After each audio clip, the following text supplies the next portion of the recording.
Ano? Sama ka sa biyahe ko? Kilala sa masarap na pagkain ng probinsya ng Iloilo. But wait, hindi lang food venture ang magagawa dito mga biyahero. Ngayong gabi, mabubusog kayo sa pagkain at sa ganda ng mga tanawin. Dahil we'll show you the other side of Iloilo.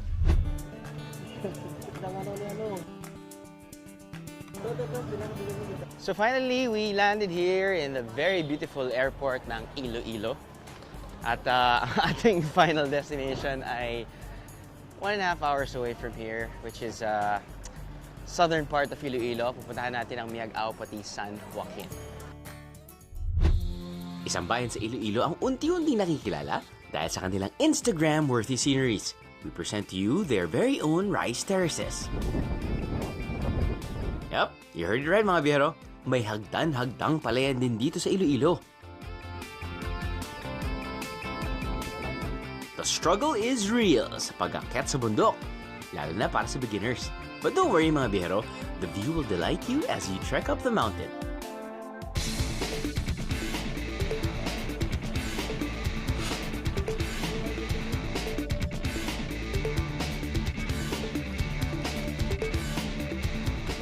Pagkatapos ay ng oras ng paglalakad, narating na rin namin ang aming destinasyon. Yun! So after nearly 5 kilometers, ito yun. Ito yan. Sarap. Sarap din dahil kahit paano nakakapagod din paakyat eh. Pwede ka maglakad-lakad, magmuni-muni, paikot-ikot. At syempre, kailangan mong i-admire na rin talaga yung rice terraces. Na hindi dito sa Banao, hindi dito sa Benguet, ha? Dito yan sa Iloilo. I say this every week. I know you love my job, mga biyahero.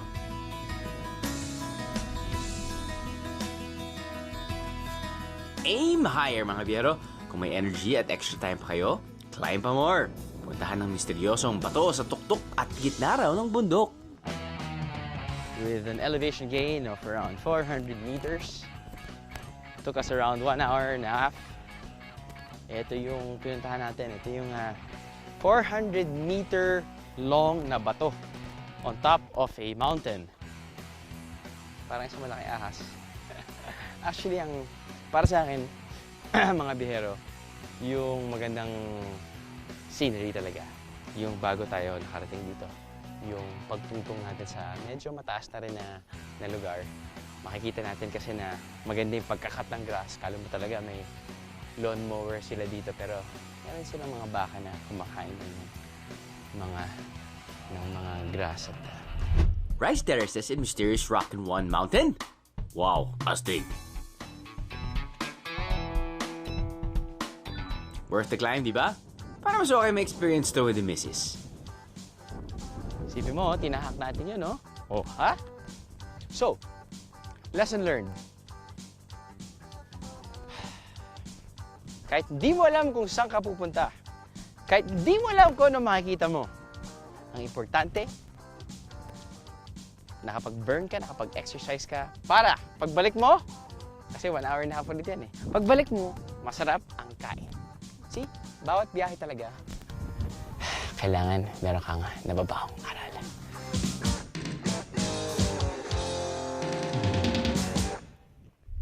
Matatagpuan sa kanlurang bahagi ng Iloilo ang bayan ng San Joaquin at Miagao. Mula Maynila, kailangan bumiyahe ng humigit kumulang 1 oras.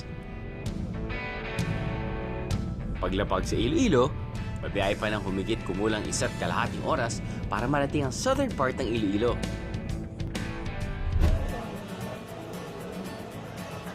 At dahil mahaba ang biyahe natin, sigurado abutin kayo ng gutom sa daan.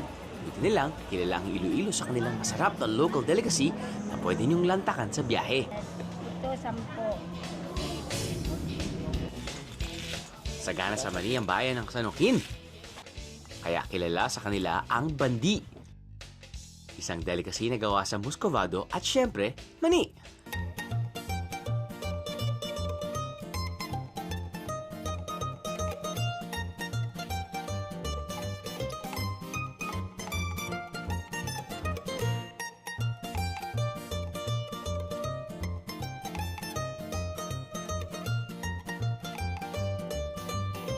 Perfect na pasulubong ito sa may mga sweet tooth na biheros.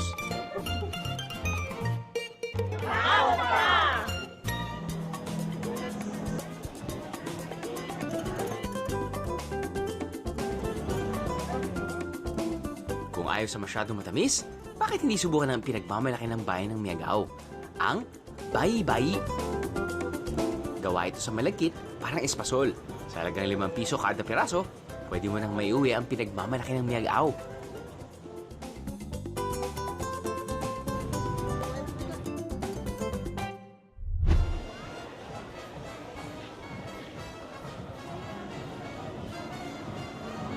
Kuman, tinurog. Sarap. Tama ba ito? Ganda pa sa lubong. Dahon. After mag-me time, let's meet some locals. Parang hindi yata hipon yun ah. Ay, kan lama. Parang ahas yun ah. Kan sa subo. Ahas. At syempre, kain pa more. Damit? Damit. Papasa na kaya akong Ilonggo sa biyaheng ito? Ay, karoon. Ano? Sama ka sa biyahe ko? Ano? Sama ka sa biyahe ko?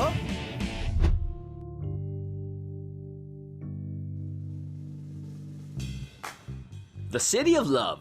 Wala tayo sa Paris mga biyahero ha. Ito rin ang tawag sa Iloilo dahil matatagpuan ito sa pinakagitna ng buong Philippine Archipelago. But you didn't know that mga biyahero?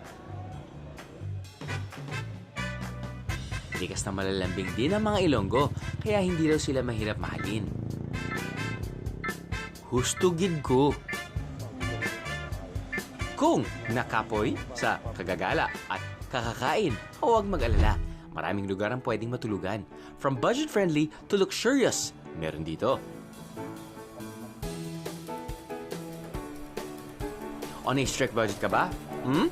Bakit hindi subukan ng isang homey accommodation off the highway? Sa halagang 600 pesos per room per night, marirelax ka talaga dahil tabing dagat ang bubulaga sa'yo paglabas mo ng iyong kwarto. And if you want to splurge, why not try this resort-type accommodation?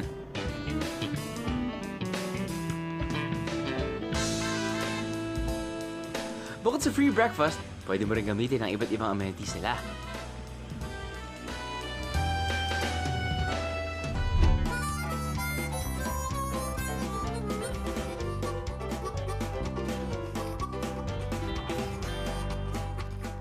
Morning mga bihero. Ito yung aking kwarto dito sa San Joaquin, Iloilo. Ito yung kanilang pinakamalaking kwarto. This is the presidential suite. Pagpasok nyo, may 2 malaking kama. Meron kang parang cocoon. Meron kang balcony. Diyan ko sinampay ang aking brief. Meron kang couch, table, of course, malamig yung aircon. Complimentary tea, instant coffee. Of course, you have your hot water dispenser, refrigerator, restroom. Very nice. Actually, bagong-bago pa tong hotel na to, mga bihero. Nag-open lang sila January this year. It's pretty big. Nice.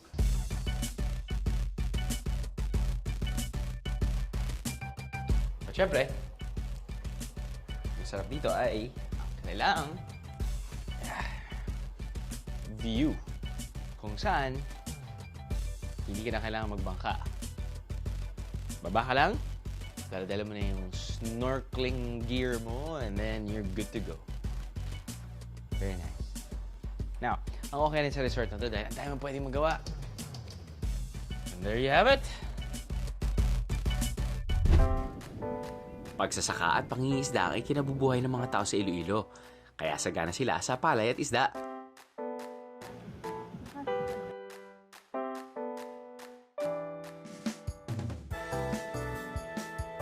Pero blessed din sila dahil sa kanilang ilog. Magandang umaga, Tay. Ano pong ginagawa? Ano pong ginagawa natin dyan?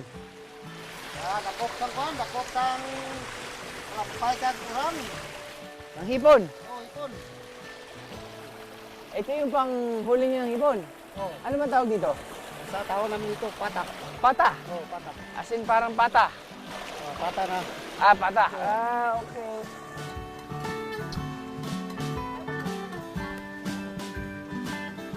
Parang ahas yun ah. Sawa sa suba. Ayun no? Kasi siyempre dumadaan din, kahit ano dumadaan dito, mapupunta yan dyan, no? Hindi lang sawa, may palaka. Naku!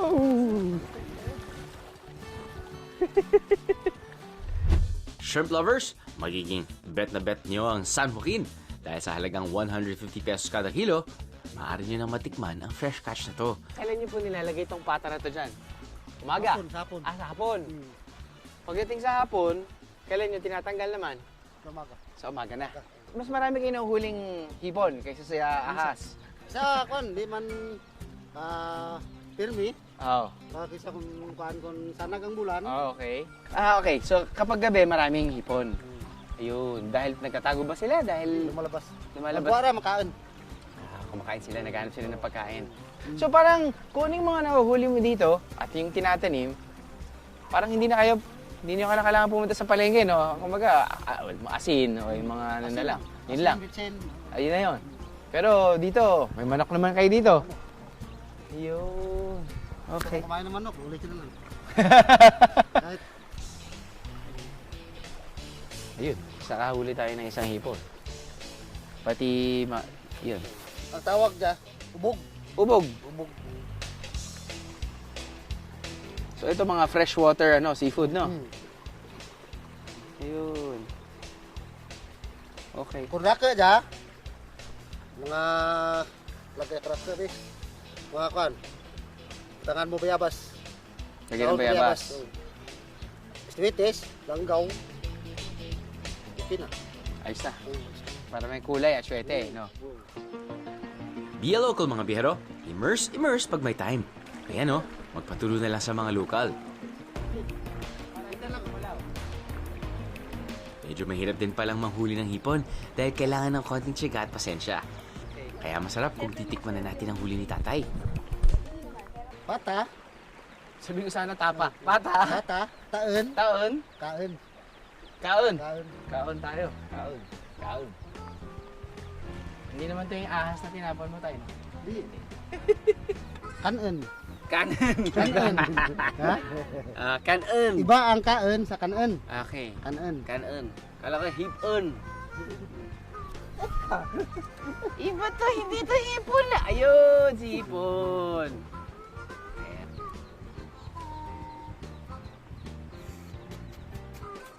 Yun. Matamis-tamis. Fresh and sweet. Two perfect adjectives to describe these shrimps. Ang sarap mga biyero, pero wala nang masasarap sa kwentuhan natin with the locals. Ayos. Ayos.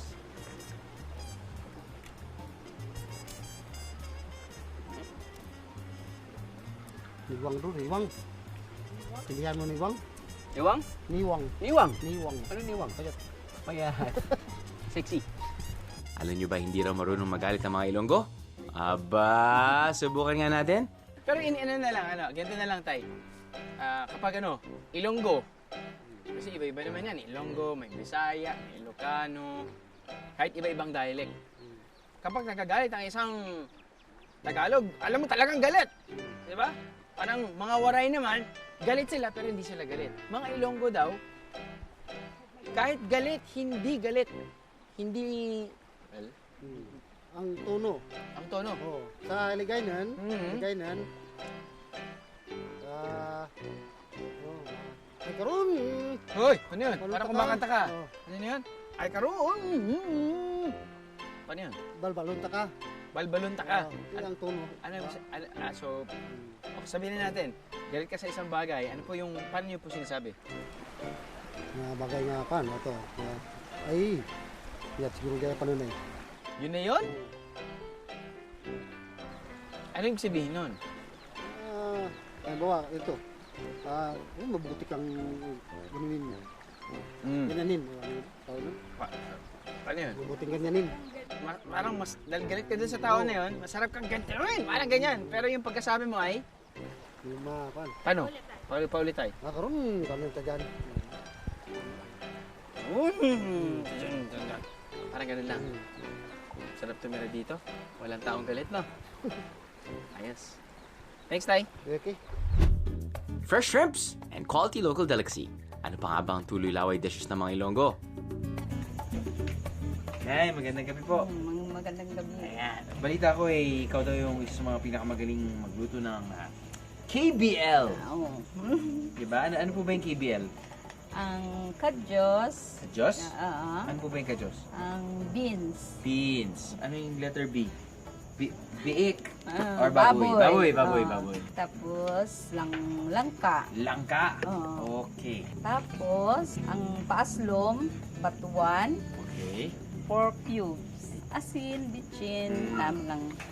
Ang gusto ko lang malaman, ma'am, kaano-ano niyo po si Elizabeth Oropesa? Kasi medyo nakawit po. Kabe ka. Ngayon lang po ako nakakita ng gantong dish eh. Ang itsura niya parang champurado, pero hindi. Dahil munggo nga at baboy, no? Oo.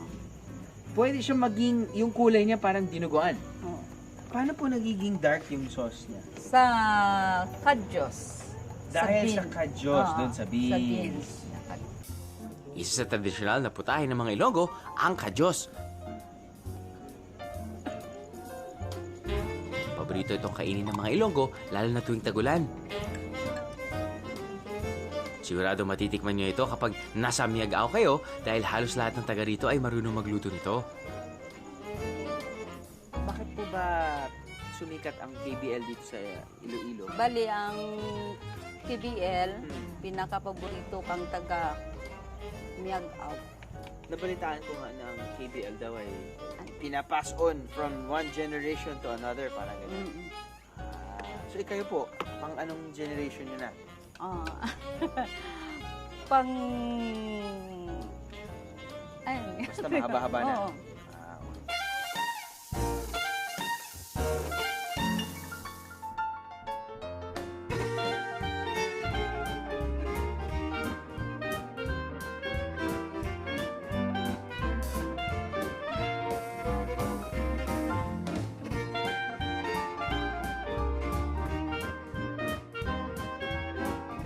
Itiruan mo rin. Parang mamanaan mo kung ano ang kanamit kang KBL.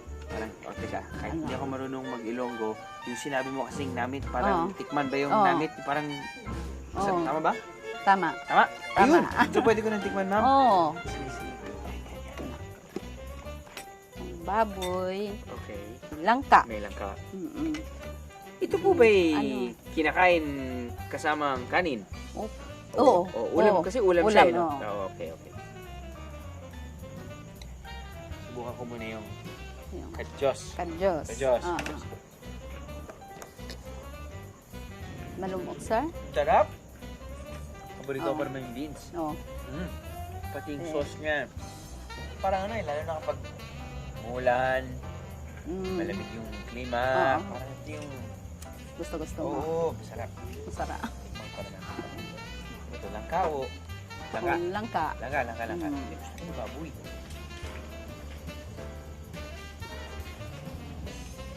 Namit? Namit. Oo. Namit good? Tama ba? Namit good? Oo. Namit good? Namit. Namit. Namit. Oo. Ah, okay.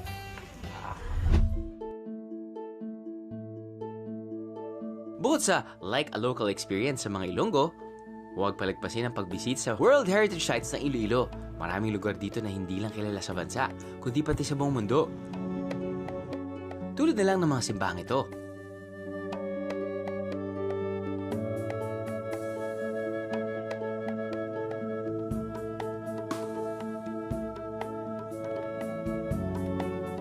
Ito pong nakikita natin ngayon ay ang simbahan ng San Joaquin. Ginawa po ito noong 1859 at isa po ito sa dinadayong tourist spot sa probinsya ng Iloilo dahil po ito po ay isang national cultural treasure. No? Bukod tanging simbahan na merong militaristic bas-relief. Ito po ang bukod tanging simbahan sa Pilipinas yata sa pagkakaalam ko na na-feature ng CNN as one of the 25 most underrated destination in the country. Looking for something different? Pay a visit to this unusual cemetery.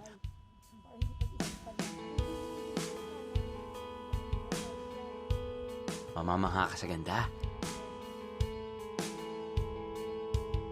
Ito po ang Camposanto ng San Joaquin. Ginawa po ito noong 1892. Dinadayo po ito ng mga tao kahit na sementeryo siya dahil isa po ito sa pinaka magandang estruktura na ginawa noong unang panahon. Ito po ay gawa sa coral blocks. Ang kanyang perimeter fence at ang chapel na nakikita natin sa likod ay gawa din po sa coral blocks.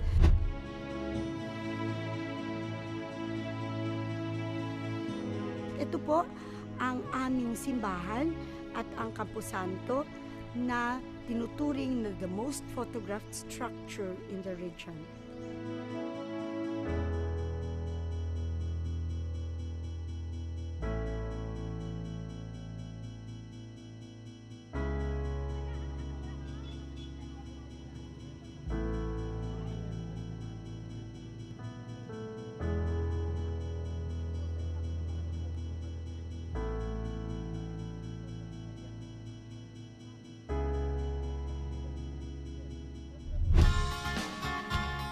Oh, hindi pa tayo tapos mga biyero. May water adventure pa. Abangan yan.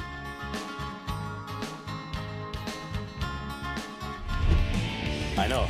Sama ka sa biyahe ko? Ano? Sama ka sa biyahe ko? Bakit nga ba Iloilo ang tawag sa lungsod na to? Eh kasi mukha raw itong ilong sa mapa. Kaya tinawag itong Iloilo na hango sa lokal na salita na irong-irong. Kilala na ang mga Pinoy na hospitable, pero natatangi ang pagiging friendly ng mga Ilonggo. Huwag kayong matakot na maglipot-lipot at kilalanin ang bayan. Bukod sa kanilang world-renowned tourist spots, kilala rin ang Iloilo sa maganda nitong karagatan. Meron lang naman 15 fish sanctuaries ang bayan ng San Joaquin. Sila na ang mayaman sa fish sanctuaries. Alam niyo ba na bago pa man nagkaroon ng diving spots sa Visayas, isa na ang San Joaquin sa madalas puntahan ng mga tao? Maayo gid, guys!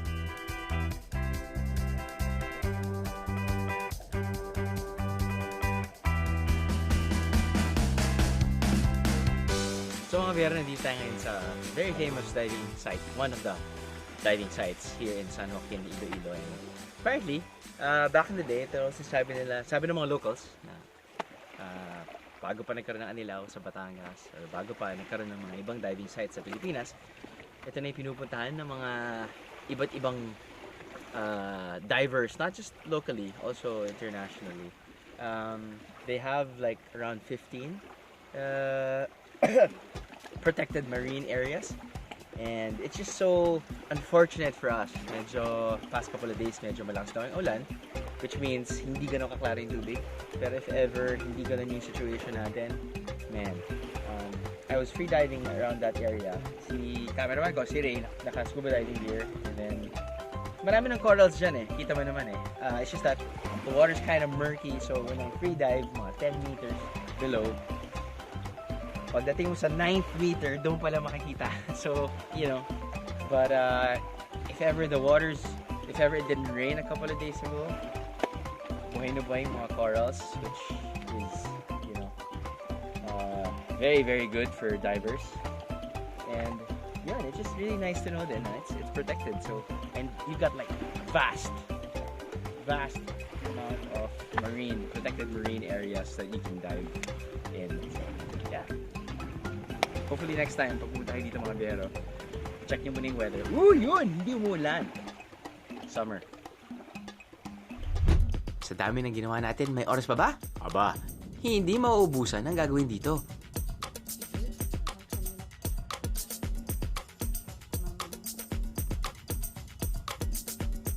Magtampisaw at magbabad dito sa halagang 15 pesos lang. Aba, not bad. Hindi kayo mahirapan dahil hindi nyo na kailangan magbangka papunta sa kanilang snorkeling site. Lakad-lakad lang and wala. Kung suwertehin kayo, aba, mahanap nyo pa ang mga kamag-anak ni Nemo. O, kitam?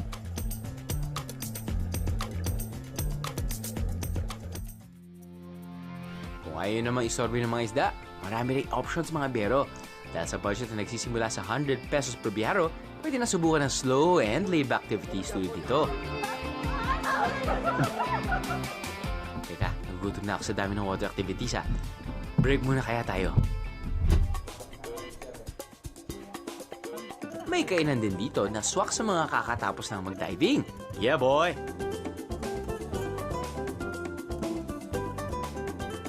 Nandito tayo ngayon sa LSDC or Let's Snorkel and Dive Center or Camp. Camp. There, dito yan sa San Joaquin. At as you can see, mga kasama natin ay mga magigiting na divers. Old and young. Halos lahat wala ng buhok, no? Hindi dahil sa gupit. Sa gupit naman, dahil sa gupit. Dahil sa gupit, di ba? Crew cut. Bagay yan eh. Bagay yan. So mga divers, sikat na sikat yan. Itong area na to, sikat na sikat sa mga divers. Actually, kahit decades ago pa, sir, di ba? Decades ago pa. Young and old. Ito talaga pinupuntahan niya. 60 plus. 60 plus. And of course, if you're not a diver, it's okay. Kasi may mga backpackers na pupunta dito, kahit day trip or kahit overnight. But anyway, nasa harapan natin ay tinatawag nilang diver set boodle fight. Di ba? Para something like that. Yes. Pwede na yun. Of course, para sa mga hindi nakakalam kung ano yung boodle fight, ang boodle fight ay isang paraan ng pagkain ng yung kanin nandito lang sa harapan ng tao, tapos nun iba't ibang mga sangkap. Meron tayong inihaw na baboy, meron tayong inihaw na isda. Panalo to sa mga praktikal na barkada at pamilya. Tulad namin. Dahil sa halagang 200 pesos, pwede kayong magpaluto ng gusto nyong ulam. At syempre, i-feature natin yung mga local delicacies nila. Yung KBL, feature na natin to kahapon, which is kabyang, baboy, pati langka. Kajos. Kajos. Munggo, baboy, langka. Langka. Tapos nun, yun, bamboo shoots na may Gata, saluyot. yun, gata at saluyot. Masarap yan. Laswa! Vegetable todo. Nako, vegetable todo. Yes, all, everything. Oo, kumbaga, para sa mga vegetarian or healthy eaters. And of course, tropical island, tropical setting, we have coconut. So, Enjoy, sir, relax. enjoy, relax, live in. Ito yung ginagawa nila eh. After diving, kain, tapos nun, Tulog sa duyan. Tulog na sa duyan. And then dive again. And then dive again. Alright. Ayos, kain tayo. Okay, go. Cheers! Cheers!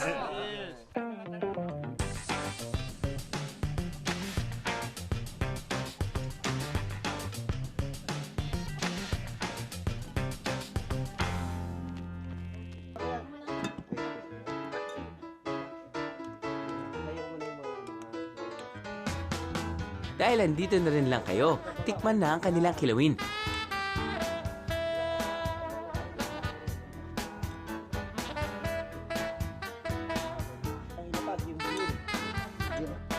Bilang isang fishing community, alam nyo na guys, sikat dito ang malalaking isda.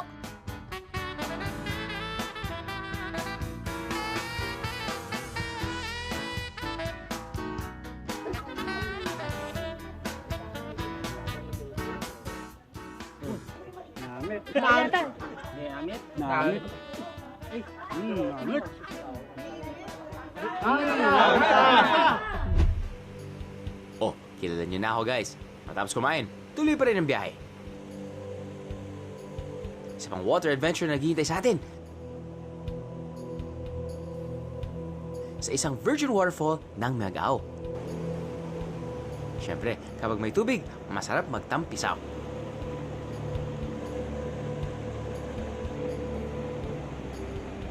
You know the drill. When there's waterfalls, we... Good.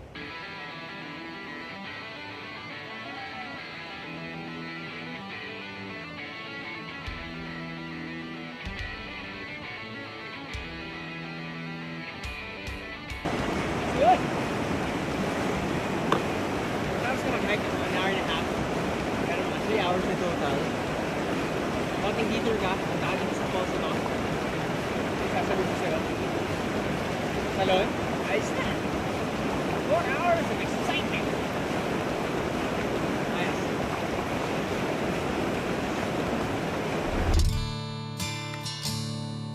Nailo-ilo na ba kayo sa dami ng nililibot ko? Hindi pa tayo dyan nagtatapos mga bihero. Magbabalik Japan naman tayo sa probinsya ito. Ano? Sama ka sa biyahe ko? Ano? Sama ka sa biyahe ko? Isang laid-back destination ng Iloilo, kaya paboritong pasyalan ito ng mga taong gusto magmuni-muni. Isang private garden turned restaurant ang madalas puntahan ng mga taga Iloilo.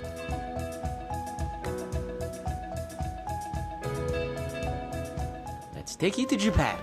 In Iloilo pa rin.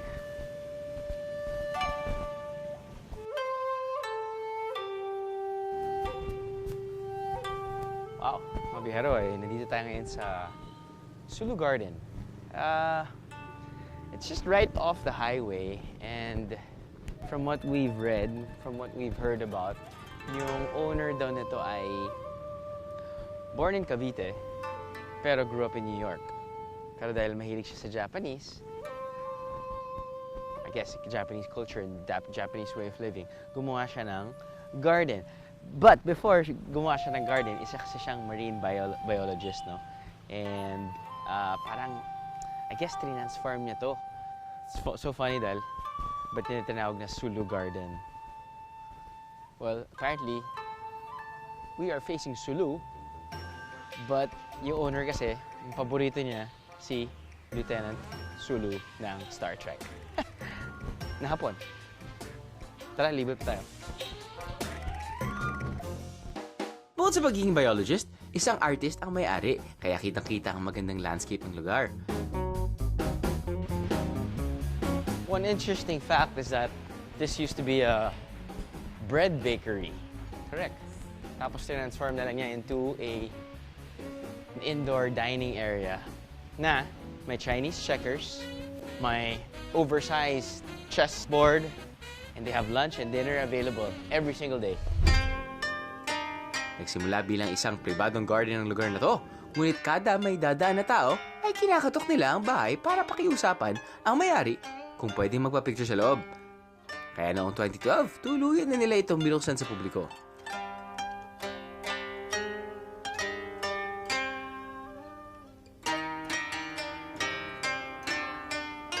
Yeah. Sightseeing ka muna dito sa bridge na. Beautiful bridge. Well, you should see it. 20 years ago, apparently, medyo it's polluted. Buti na lang naayos ng owner. It's now open, it's now beautiful, it's very pleasing to the eyes and very open for tourists. Aba, masyado na ata tayong nilibang sa kalibot-libot dito ah. Bago pa mapunta ang usapan sa kung saan-saan, tikman na natin ang mga ipinagmamalaki nilang group meals.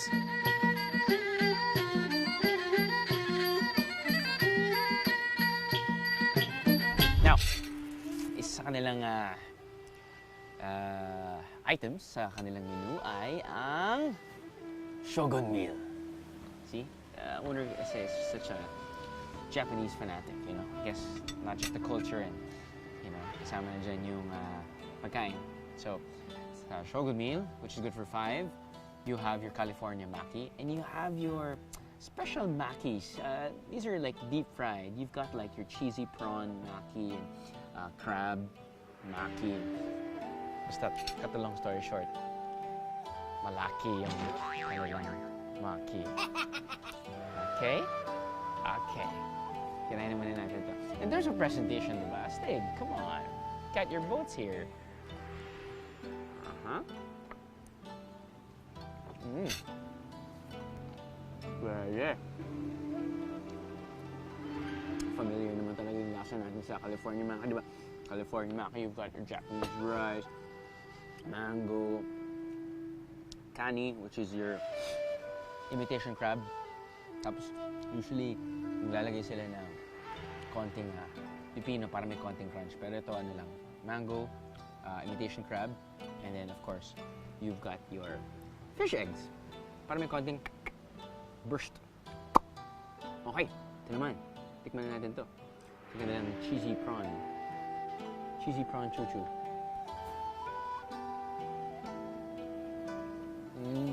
Okay. As you can see, yung ginawa nila, chop nila ang isang prawn. Tapos makikita mo dito kasing ulo. Yan. Tapos makikita mo yung tail dito. Pero ito lang talaga yung may prawn. Dito lang talaga. Pero wala lang. Ganda lang kasi ng presentation. Okay, punta naman natin yung crab. Okay. Of course, you got your fish roe. Tapos meron kang alam, may cheese ka din? Oh, may cheese. Tapos meron ka rin yung ano, alam mo yung pag deep fry mo yung ano, pag tempura, lalagay nila yun doon. Fried crispy bits. And then, you have your imitation crab inside with mayonnaise. Okay.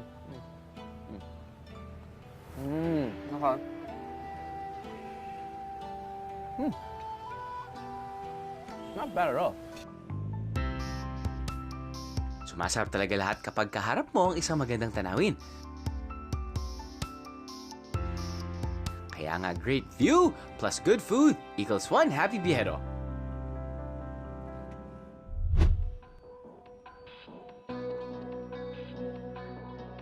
Rich history, impressive World Heritage Sites, and delicious traditional home-cooked recipes. Ano pa nga bang hahanapin mo sa lugar na kompleto na tulad ng Iloilo? Kahit ilang beses na rin ako nakapunta dito, kaya pa rin pala akong sorpresahin ng syudad na to.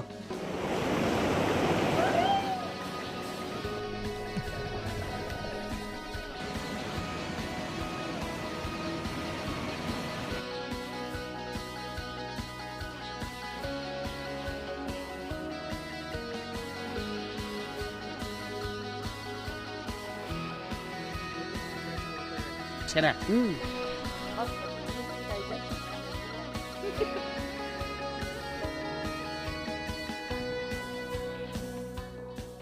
Kaya Southern Iloilo, salamat gid! Uy. Ahas. Danilo! Hindi ka pa namin lulutuin!